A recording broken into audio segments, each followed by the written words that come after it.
Greetings, folks.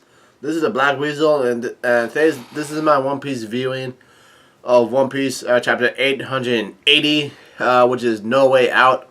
And I can't believe it. There's 20 more chapters until 900, and I predict this will probably happen around January of 2018, where chapter 900 will be finally released. But I can't believe it. 20 more chapters left to go. Anyways, there's a caption on the top that says One Piece Magazine's super popular serialized story, the novel Straw Hat Crew, is not only getting a large scale exclusive art project, but will also be going on sale with the 87th volume as One Piece novel Straw Hat Stories. Anyways, we're dropping in on the Lives of the Straw Hat Grand Pirate Fleet, volume 14. This is the side arc, and the quotation here is that, "And here I was, thinking I'd make him my 26th husband." What? That doesn't make any sense. Why would she get mad if there was like a husband club to begin with? Like, see all the other husbands taking care of her. That doesn't make any sense. And the face looks like a man. Oh my god. And anyways, the name of the chapter is called No Way Out.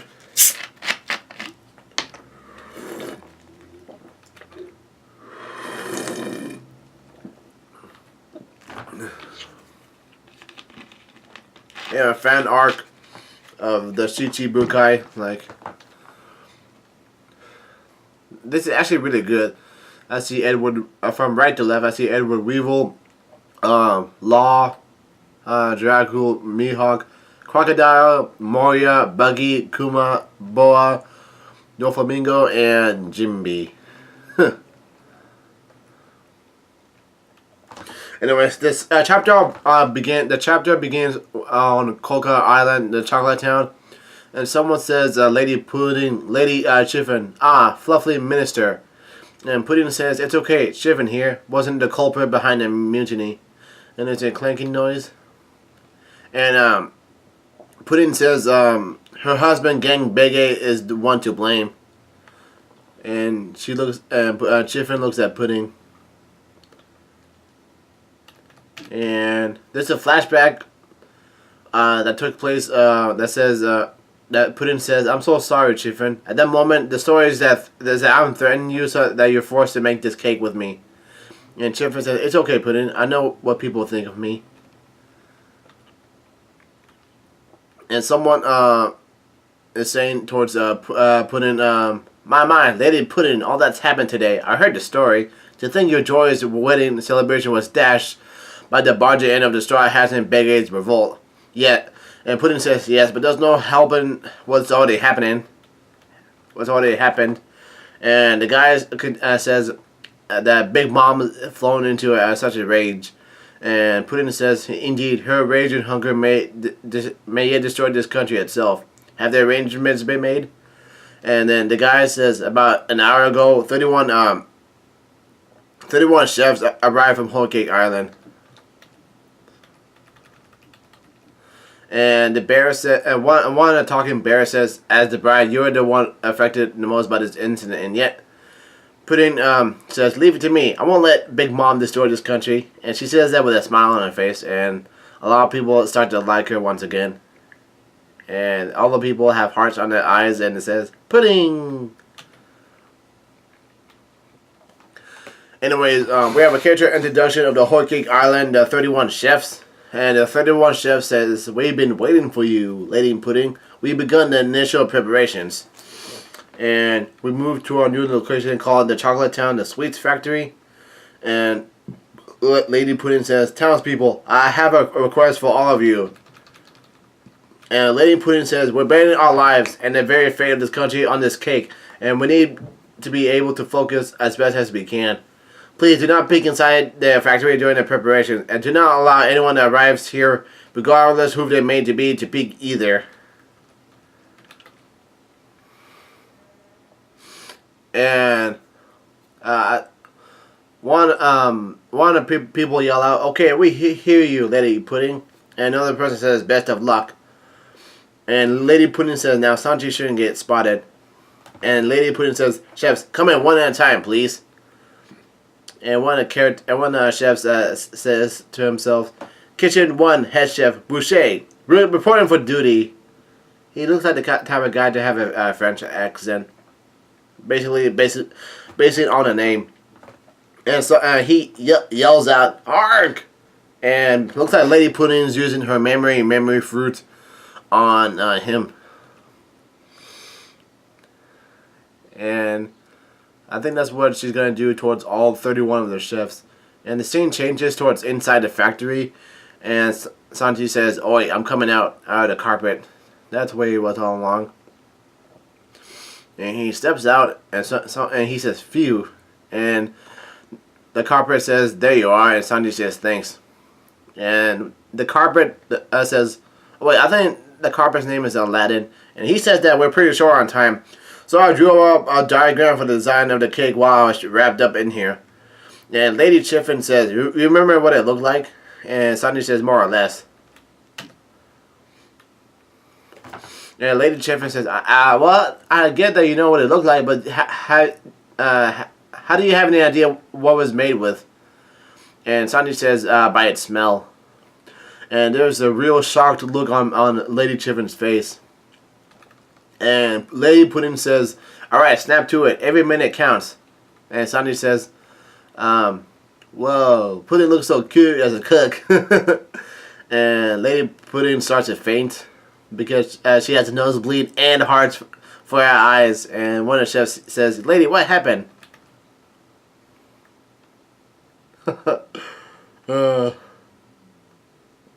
You know, that's actually one of the few rare girls in One Piece that does that for Sanji. And the chef, one of the chefs says, "Let's give it our best, Mr. Husband." And Sanji and Lady Pudding whispers towards Sanji, "I removed the incident today from the chef's memories. In other words, as they're concerned, our ceremony went off without a hitch, and we're married. However, due to unforeseen bad weather, the wedding cake was ruined, and Big Mom got mad now, and now we have to remake it as fast as possible." And that's the story we're working with. The memories of making the cake for this first time are still there, clear as ever. Those will be quite helpful. And Sanji says, "Gotcha." And one of the chefs yelled out, "Who in the world drew up this diagram and wrote out this recipe?" And Sanji says, "Let me know if I got anything wrong, okay?" And one of the chefs yelled out, "Mr. Husband, you did this?" And another chef says, It's absolutely perfect. You including the hidden flavors that Struzan took over a week to come up with." And another chef says, "I heard you are quite skilled, but this is something else, mister." And one of the guys says, "And oddly enough, this cake making process will be both of your first cooperative tasks as a married couple." And Sanji says, "You're right, huh? It makes me blush." And Pudding starts to faint over once again, and she's on fire. And one of the chefs says, oh no, what's the matter, Mrs. Pudding?" And Lady Chiffin says, "Quit it, you'll kill her." And Pudding is coughing out blood, and she says, Mrs. And Lady Pudding is thinking to herself, "Yeah, a married couple, how cute." And Lady Pudding says, if you try to order me around as a husband, I'll strangle you, Sanji." And Sanji says, "Get these things together as quickly as possible. Now, homogeneize milk, sugar beets, bananas, black sesame, roasted soybean powder, and yogurt. Lots of it." And the chef says, "Roger." And Sanji says, "My dear."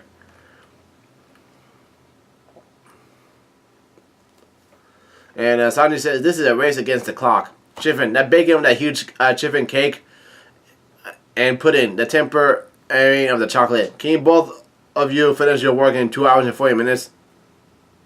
And Sanji says, "I'll put my secret plan in motion then. I'll show people the true face of sweetness. I'll take them to paradise." Whoa, that's a real bold statement from Sanji.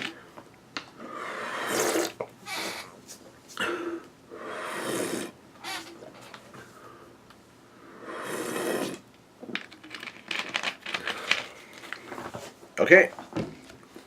And Lady Pudding starts blushing again. And she says, "The true face of sweetness." And someone says, "We'll set sail in 3 hours. And while the cake is cooling, we'll add the decorations at sea." Oh, we'll have the cake, the ultimate cake, ready by the time we rendezvous with Sunny. And Lady Chiffin says, I see, no time wasted, huh? And the chef says, but we'll be so rushed. And Lady Chiffin says, you have no choice. Do you want Big Mom to raise this place to the ground?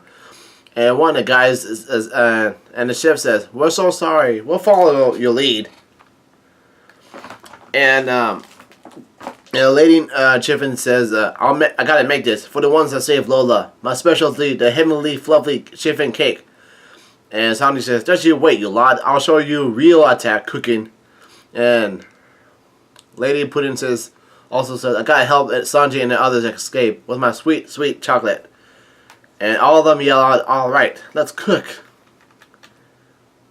And oh my god, here we are, the mirror world. Right in the beginning, in the middle of Dogtooth versus Monkey D. Luffy. Anyway, someone says, and Dogtooth says, so you're still alive, huh, brother Perros? And Perros says, cuckoo, just barely. Right now, I'm chasing after their ship with Big Mom. They're determined little cowards. And Dogtooth says, I see. And Perros says, what a miserable, pathetic end. Pedro, oi, are you even listening, Straw Hat? And Dogtooth says, oi, Brule. And looks like Brule was sleeping. And Brule says, yes, brother. And Dogtooth says, how long do you plan on dozing off? As long as you're asleep, these soldiers are stuck here. Dogtooth says he probably thought he could gallantly protect his crew. But look at this poor captain. Take the soldiers with you and go set fire to his ship or something. Apparently it's still undamaged. And looks like Luffy has gained consciousness, and he looks really pissed off. And Brule says, I will, brother. And two of the snake heads arrive, and one of them says, Sister Brule, we found a mirror that could connect to a Straw Hat ship, and there should be one or two or more. And Brule says, alright, let's go. I can't wait for Big Mom to crush them as they run about confused and terrified by the fire. Wee wee wee wee wee. I think that's how she laughs.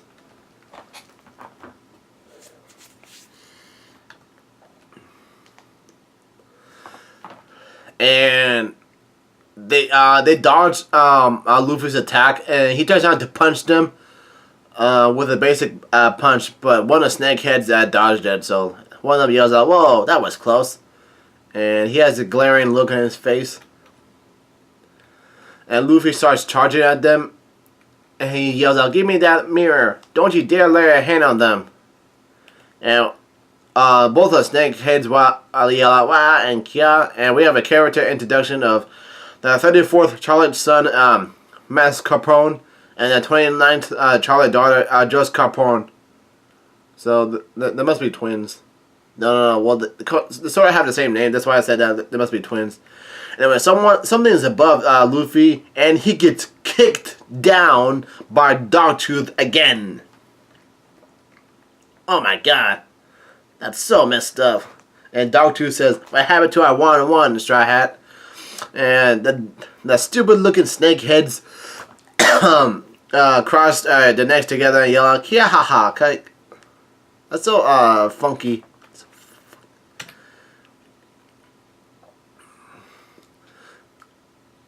Anyways, Luffy is still struggling from being kicked down, and Dogtooth says, you're the one that needs to stop laying hands on our brother and sisters. And Dogtooth has multiplied his feet into 7 long legs, and all of them were kicking Luffy, but Luffy managed to dodge it, and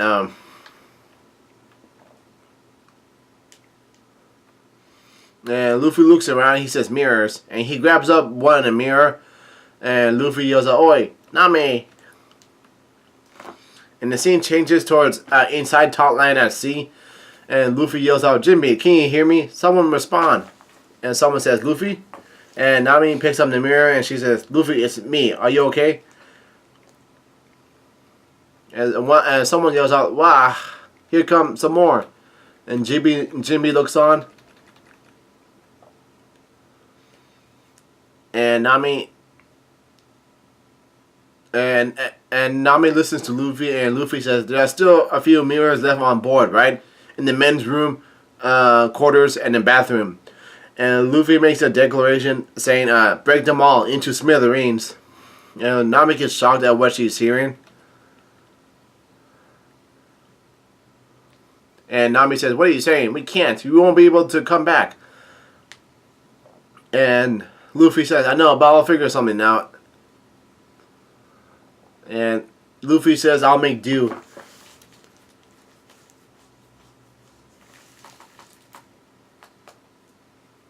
And Luffy's declaration is a lot more true because of the fact that someone is shooting fire arrows out of one room, and Brook yells out, "Oh, wah, the room's on fire! Water, get water! This is bad. Fire arrows are flying out of the mirror, and cannon fire from the seas." And Brule is laughing out, wee. And Luffy gets pissed off and he says, "Stop!" While all the two snake heads are laughing, "Ah ha ha." And Luffy yells out, "You bastards!" And once again, Dogtooth kicks the hell out of Luffy, and he falls towards the ground like, oh my god, not again. This doesn't look good at all.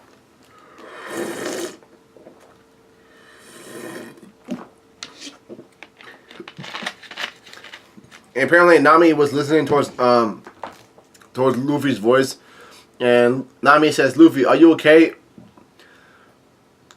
And someone yells out, "Everyone going to the ship, follow me." And Luffy yells out, "Quickly, break them, all of them. They're coming after you, and I can't stop them all." And Luffy says, "I need to focus on this guy." And Nami really listens to Luffy, and Nami yells out, "Everyone on the mirrors on board. You need to..." And someone says towards Nami, and one of the characters says, "Nami, this is bad." And Carrot says, "We can't outrun that." And it turns out that a giant tsunami with a face on it is heading towards the Sun and Go. It's very large as hell, with Big Mom riding on top of that. And Nami says, "Hey Luffy, I'm sorry. I think we're done for." And I can't believe Nami is starting to cry a little bit. So this is like a real sad moment right now. Like she hasn't told Luffy of the. Nami hasn't told Luffy of the tsunami, but given the circumstances, along with the mirrors and how the Big Mom soldiers are coming in towards the other mirrors, and there's a big ass tsunami on the Sun and Go, and Dogtooth is really blocking Luffy's attempt to stop the soldiers from getting towards Sun and